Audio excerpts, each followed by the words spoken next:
If k is a positive integer and capital T is a full binary tree, also called as complete binary tree, with k internal vertices, then capital T has a total of 2k plus 1 vertices and has k plus 1 terminal vertices.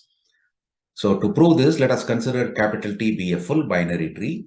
And in that tree, we can consider the set of all vertices in that can be partitioned into two subsets.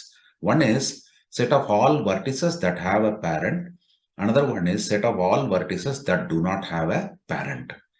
And that do not have a parent means only one vertex is possible, which is the root. Every internal vertex of a full binary tree has exactly two children. Hence, the number of vertices that have a parent is twice the number of parents. We may note that each parent is an internal vertex. That means it becomes 2 times k. Therefore, the total number of vertices, here we have 1, here we have 2k. That means 2k plus 1. Let us consider this as 1. Then further, we know that total number of vertices is equal to number of internal vertices plus number of terminal vertices. Let us consider this number of terminal vertices as x. That means we can rewrite this total number of vertices as number of internal vertices, we know it is k. Number of terminal vertices, we assumed it as x.